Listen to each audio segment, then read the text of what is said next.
There was a lawyer once. His name was Francis Scott Key. He penned a song that I'm sure you're aware of. You've seen it. It's in most hymnals throughout our churches. It's called the National Anthem. It is our song as an American. We go, however, to a ball game. We stand in our church services and we sing the words of that song, and they float over our minds and our lips, and we don't even realize what we're singing. Most of us have memorized it as a child, but we've never really thought about what it means. Let me tell you a story. Francis Scott Key was a lawyer in Baltimore. The colonies were engaged in vicious conflict with the mother country, Britain. Because of this conflict and the protractedness of it, they had accumulated prisoners on both sides. The American colonies had prisoners and the British had prisoners. And the American government initiated a move. They went to the British and they said, let us negotiate for the release of these prisoners. They said, we want to send a man out to discuss this with you. They were holding the American prisoners in boats about 1,000 yards offshore. And they said, we want to send a man by the name of Francis Scott Key. He will come out and negotiate to see if we can make a mutual exchange. On the appointed day in a rowboat, he went out to this boat and he negotiated with the British officials.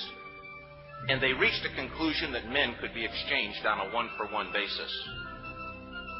Francis Scott Key, jubilant with the fact that he'd been successful, went down below in the boats, and what he found was a cargo hold full of humanity, men.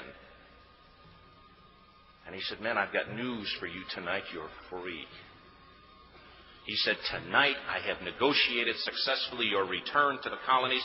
He said, you'll be taken out of this boat, out of this filth, out of your chains.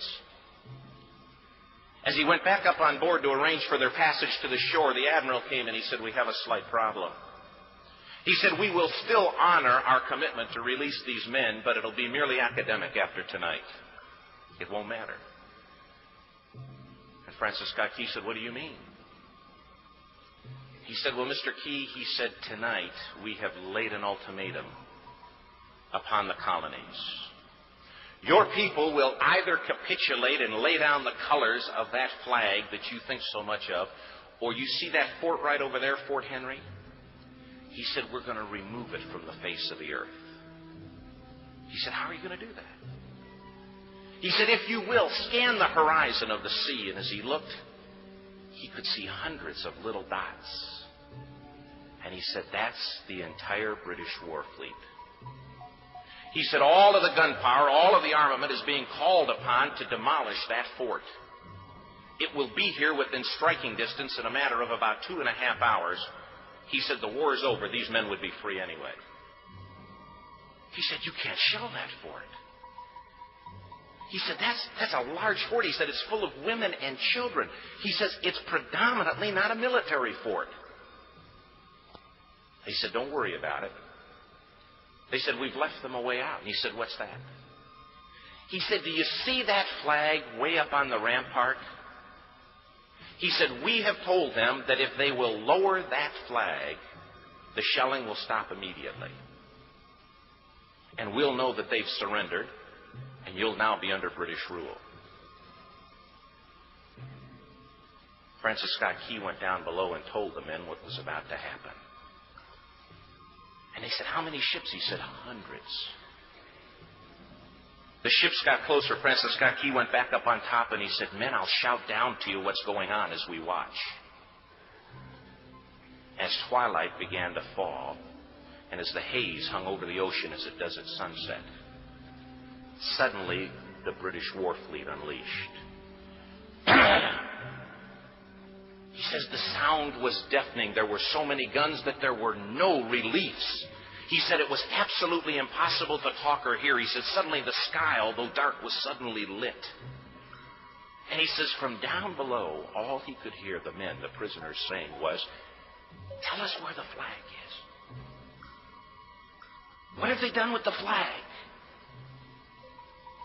Is the flag still flying over the rampart? Tell us. 1 hour, 2 hours, 3 hours into the shelling. Every time the bomb would explode and it would be close to the flag, they could see the flag in the illuminated red glare of that bomb. And Francis Scott Key would report down to the men below, it's still up. It's not down. The admiral came and he said, "Your people are insane." He said, "What's the matter with them?" He said, "Don't they understand this is an impossible situation?" Francis Scott Key said he remembered what George Washington had said. He said, "The thing that sets the American Christian apart from all other people in the world is he will die on his feet before he'll live on his knees."